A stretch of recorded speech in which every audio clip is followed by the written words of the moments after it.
अब सुनना ध्यान से।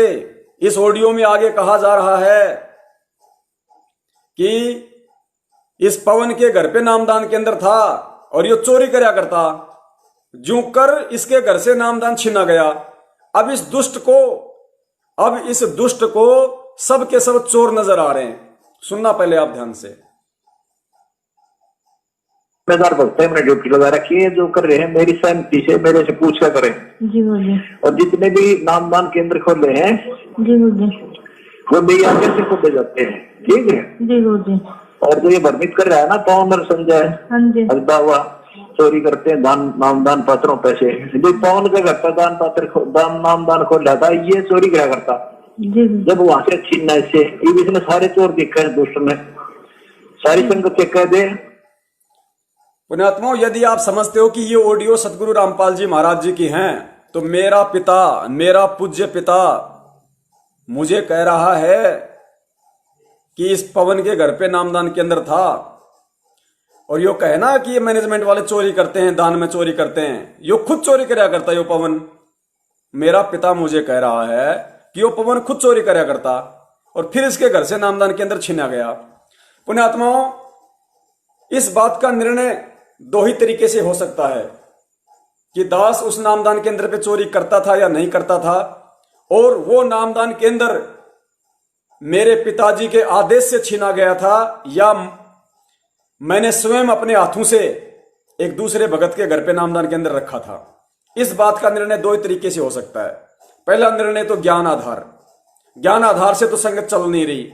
ज्ञान आधार से तो संगत 7 जन्म में 70% संगत ज्ञान आधार से तो 7 जन्मों में भी इस बात का निर्णय नहीं कर पाएगी, क्योंकि काल भगवान ने सतलोक आश्रम मैनेजमेंट हरियाणा को निमित्त बना के बुरी तरह इनको भ्रमित कर रखा है। बुरी तरह मैनेजमेंट आज यदि संगत को यह आदेश दे दे कि गुरुजी का आदेश है पवन का मर्डर कर दो, तो भगत लोग मेरा मर्डर कर देंगे 101%।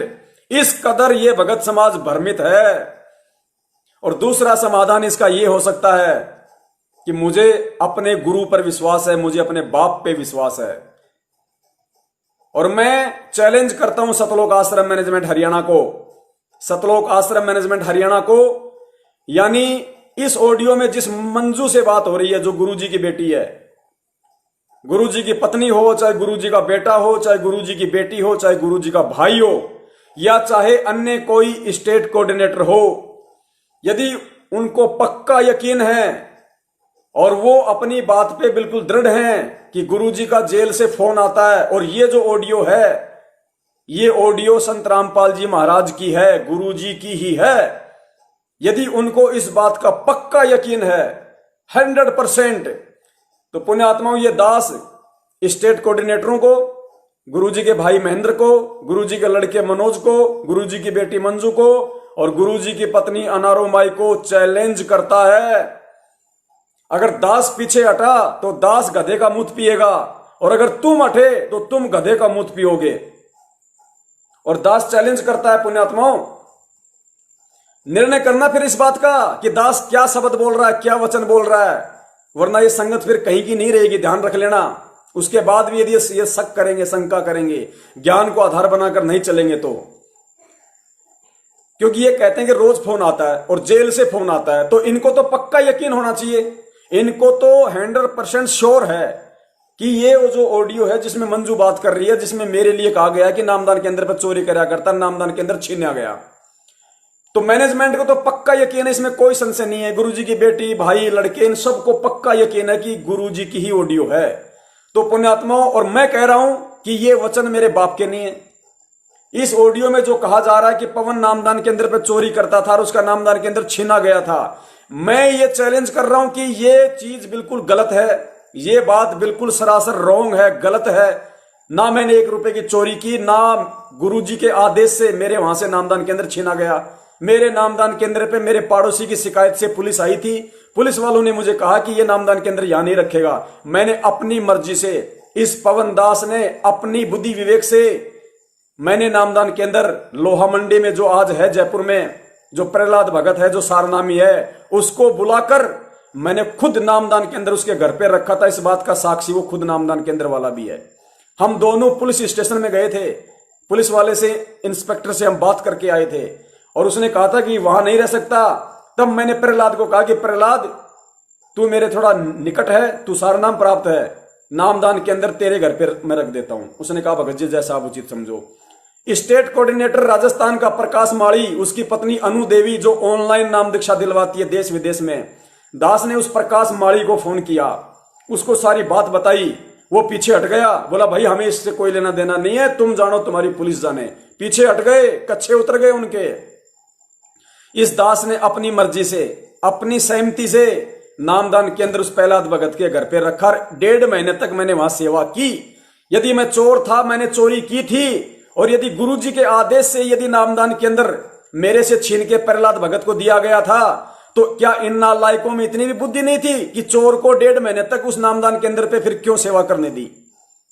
तो मैं इनको चैलेंज करता हूं, मैं कहता हूं कि ऐसा नहीं है। और ये कहते हैं कि क्योंकि ये कह रहे हैं कि ये ऑडियो गुरुजी की है, गुरुजी कह रहे हैं वो सही है, तो ठीक है भाई, आ जाओ भाई। ये संगत से मैं निवेदन करता हूं, गुरुजी की बेटी आ जाए, गुरुजी की पत्नी आ जाए, गुरुजी का भाई आ जाए, गुरुजी का लड़का आ जाए, और एक तरफ ये दास रहेगा, टेबल पे जहर की बोतल रखो।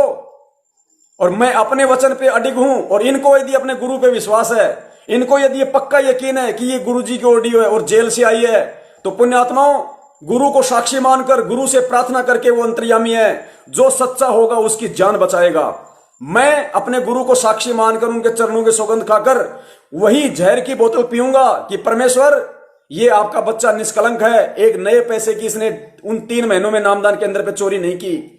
और वो नामदान के अंदर गुरुदेव मैंने अपनी सहमति से, अपनी मर्जी से प्रहलाद भगत के घर पे रखा था। मैं ये वचन कहकर कि गुरुदेव यदि मैं झूठा हूं तो गुरुदेव इसी क्षण मेरे को मौत दे दी जाए, मैं जहर की बोतल पीऊंगा। और यदि इनको अपने गुरु पे पूरा यकीन है, पूरा विश्वास है कि ऑडियो गुरुजी की है, गुरुजी जो कह रहे वो सही है, तो पुण्यात्माओं, ये भी अपनी बात पे अटल होकर वही जहर की बोतल पिएंगे कि गुरुजी यदि ऑडियो यदि गलत है, ऑडियो यदि नकली है, तो परमात्मा हमारी तुरंत मौत हो जाए, और ऑडियो असली है तो हमारी मौत नहीं होनी चाहिए। पुण्यात्माओं, धरती पे परमात्मा प्रकट है, निर्णय करेगा, न्याय करेगा परमात्मा, अन्याय नहीं होगी। अगर इनको विश्वास है तो ये आएंगे और इस बात की परीक्षा देने के लिए जहां ये दास को बुलाएंगे, दास आएगा और पूरी संगत को इकट्ठा किया जाए। पूरी संगत को पहले इकट्ठा किया जाए एक जगह, जैसे रोहतक में करते हैं ये लोग प्रकट दिवस पे। पूरी संगत को इस बात का निर्णय करने के लिए बुलाया जाए। ये दास वहां आएगा, अकेला आएगा, और इस बात का निर्णय हो जाएगा कि गुरु पे विश्वास किन लोगों को है और कौन लोग गुरु की आड़ में धर्म को धंधा बना रहे हैं। इस बात का निर्णय वहां होगा। अगर ये एक बाप की औलाद हैं, अगर ये सतगुरु के सच्चे शिष्य हैं, इनको यदि विश्वास है, यदि ये ऑडियो नकली नहीं है, तो इन लोगों को सामने आना चाहिए और आना पड़ेगा। और यदि संगत में जरा सी भी बुद्धि शेष है, संगत में यदि जरा सा भी ज्ञान है, तो आज के बाद संगत जितने भी नामदार संचालक हैं, जितने भी कोऑर्डिनेटर हैं, उन सब के पास जाओ और कहो कि तुम जो ऑडियो दिखाकर ये कहते हो कि पवनदास नामदान केंद्र पे चोरी करता था और पवनदास से नामदान केंद्र गुरुजी के आदेश से छीना गया, और ऑडियो यदि असली है, तो पवनदास इस बात की परीक्षा देने के लिए तैयार है, जहर पीने के लिए तैयार है, क्योंकि पवनदास को अपने बाप पे विश्वास है, अपने सतगुरु पे विश्वास है, अपने कर्मों पे विश्वास है। यदि तुम भी इतने सच्चे हो उसकी तरह, और यदि ऑडियो तुम कह रहे हो कि गुरुजी की बात होती है, गुरुजी की ऑडियो है, यदि असली ऑडियो है गुरुजी की, और यदि गुरुजी के आदेश से तुम लोगों ने नामदान के अंदर छीना था, तो तुम लोग भी सामने आओ और अपनी परीक्षा दो कि तुम कितने सच्चे और तुम कितने झूठे हो। पुण्यात्माओं, दूध का दूध और पानी का पानी हो जाएगा। दूध का दूध और पानी का पानी, इनमें से एक भी नहीं आएगा। इस कदर काल भगवान ने संगत को भ्रमित कर रखा है, इस कदर। अगर ये सच्चे होंगे तो आएंगे, अगर एक बाप की औलाद होंगे तो आएंगे ये। और ये संगत, या तो इस संगत को डूब के मर जाना चाहिए।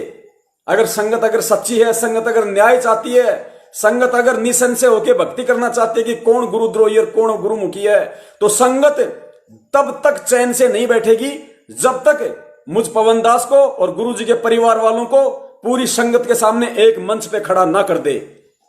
धिक्कार है संगत का तब तक यदि ये संगत शांति से बैठी तो, अन्यथा फिर किसी को गुरुद्रोही कहना छोड़ो। यही परीक्षा चल रही है और यही हम लोग मार खा रहे हैं सबसे बड़ी। तो ये खेल है इस ऑडियो का। अगर असली है तो परीक्षा है, और नकली है तो फिर गुरु के ज्ञान को आधार बनाओ। क्यों फिर ऐसे पाखंडियों के पीछे चल के आप अपने कर्म खराब कर रहे हो, अपनी भक्ति खराब कर रहे हो? गुरु ने भक्ति मार्ग पर चलने के लिए कौन सी कमी छोड़ दी? कौन से सत्संग करना भूल गए? कौन सी बातें बताना भूल गए थे जो आज तुम लोगों को इन लेटरों के भरोसे चलना पड़ रहा है? इन पाखंडी कोऑर्डिनेटरों के भरोसे तुम्हें अपना भक्ति मार्ग का सफर तय करना पड़ रहा है। ये बैसाखियां हैं, बैसाखियां। भक्ति मार्ग पे बैसाखियां काम में लोगे तो फेल हो जाओगे, और फेल हो गए पुण्यात्माओं, इसमें कोई संशय नहीं है।